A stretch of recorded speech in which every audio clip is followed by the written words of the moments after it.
Welcome to the NRCA Pro-Certification Item Writing Guidelines tutorial. This program describes the rules we follow for writing high-quality test items for NRCA's Pro-Certification certification exams. Before beginning the program, the first thing to point out is that in the credentialing world, what we usually call test questions are called test items or just items for short.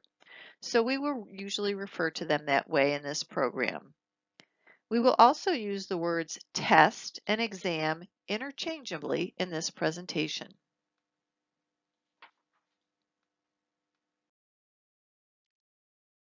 Certification programs typically use tests to qualify people for certification, and that's what we will do with the Pro Certification program as well. But what is really unique about Pro Certification is that for roof system installers to become certified, they'll need to pass two tests, an online knowledge exam and a hands-on test completing an installation assignment that we call a performance exam.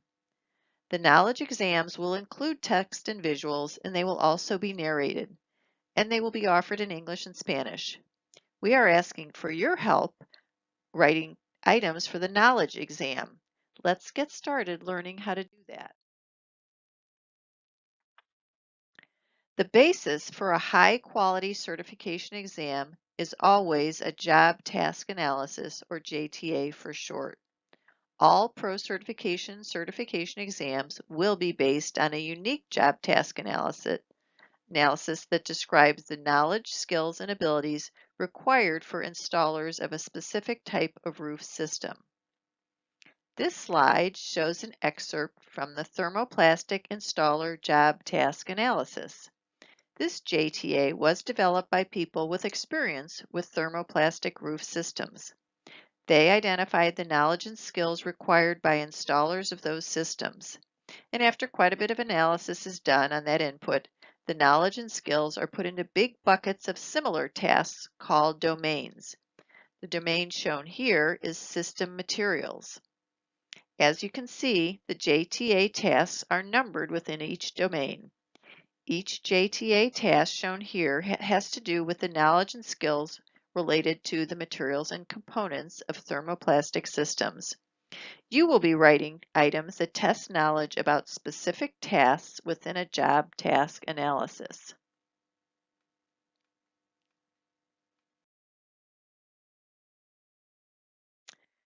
But let's think about why we give people tests in the first place. Simply put, we test to identify people who know versus people who don't know whatever is being tested. We'll discuss the rules for writing test items that help us identify the people who know versus the people who don't know. We want people to know the correct answer and not guess the correct answer. One important reason for being very careful about how we write test items is that we want people to pass the test only if they know the information being tested, and not if they can make good guesses because of clues that come from poorly written test questions. Can you think of examples from your own test-taking experience that makes it easier or harder to guess the right answer on a multiple choice test? Bad test questions can make the correct answer obvious, and bad test questions can make the incorrect answers obvious, which then leads to a process of elimination. And bad test questions can make it hard for competent test takers to demonstrate their knowledge. We don't want to make it easy for people to guess the right answer. Writing good test items that follow the rules we will discuss make it harder for people to guess the right answer. So that means if they pass the test, it's more likely that they actually know the information being tested. The test items that you will be writing will be in a multiple choice format.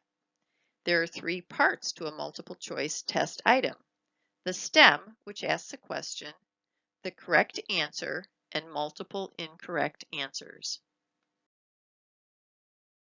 For pro-certification exams, multiple choice test items should always have 4 response options as shown on this slide, 1 correct response and 3 incorrect responses. When drafting items, the correct response should be put in the top position and in red font. But don't worry, the software that houses the test items, which is called a test engine, will randomize the position of all the responses when the exam is given. The topic of each question should be important. And you have to think about that in terms of the type of person being tested, and in this case, installers. Something could be important in one role, but not as much for an installer. An example could be identifying OSHA's construction standards by number. A safety director should probably be able to do that, but it may not be as important for an installer. But installers should be able to recognize safety hazards and know what should be done to control those hazards. So when you're thinking about a topic for an item, ask yourself, what could happen if an installer does not know this? Could it be a serious problem? If it wouldn't really be a problem if they don't know it, then it's not a good topic for a question for this test. And no trick questions. Again, it's because the purpose of the test is not to fail people. The purpose of the test is to identify people who know the information we are testing. Every alternative response should be as realistic as you can make it. After the first couple of things we discussed regarding format, including only realistic response options is probably both the most important and the most difficult rule to follow. All answers should be plausible. We want people to know the correct answer in order to answer the question correctly. We do not want people to be able to guess the correct answer because other options are obviously incorrect. Try to make every alternative reasonable, which forces the respondents to choose the best answer for the question posed. A person who doesn't know the answer will be forced to guess. And if the test taker thinks all the answers are possible, their chances of guessing correctly go down, versus if they've already eliminated some of the options because they seem obviously incorrect. The idea is to make the test easy for people who have the skill and difficult for those who don't. Take a few seconds to read this item. What do you think of the response options?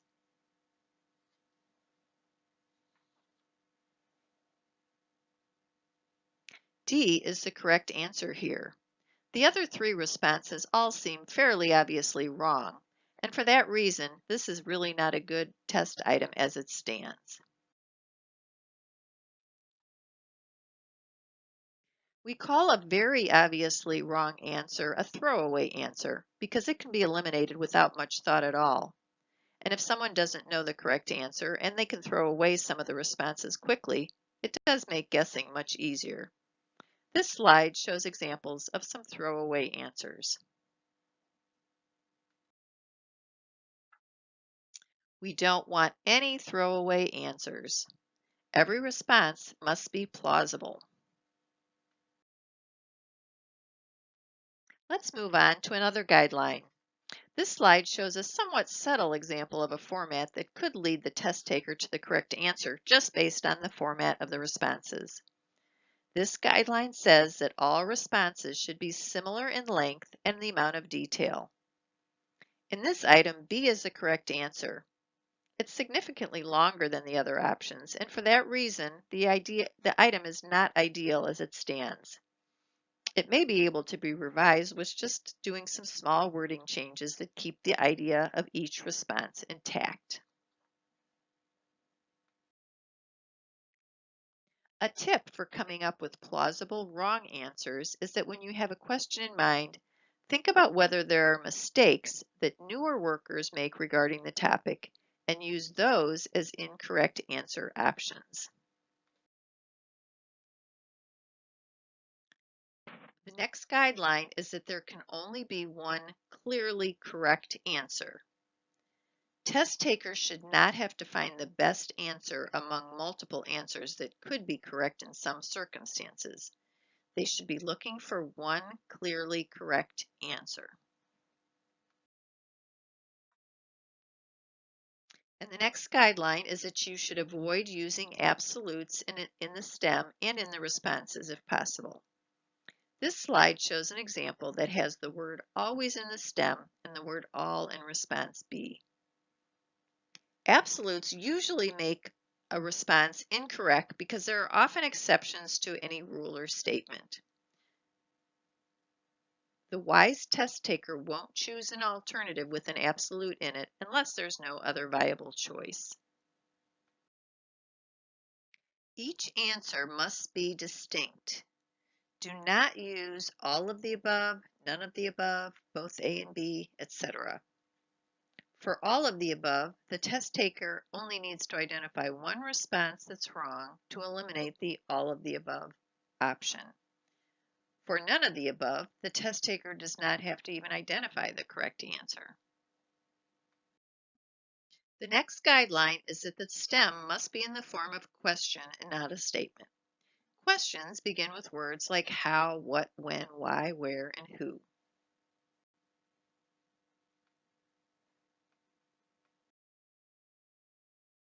Now we will talk about writing items that use visuals. As mentioned earlier, we are going to include test items that use visuals. Here is an example of an item drafted for a shingle installer test. We strongly encourage you to create these kinds of questions if they make sense for the subject of your item. Here is another example of an item that was drafted recently for a shingle installer test. In this case, the item writer created a quick drawing of the visual that will have to be created. And here is another example of a question that uses visuals. If you can provide the visuals, such as these, that would be very helpful. However, if you can only describe them or draw them, that's okay too. This slide summarizes the guidelines we've discussed.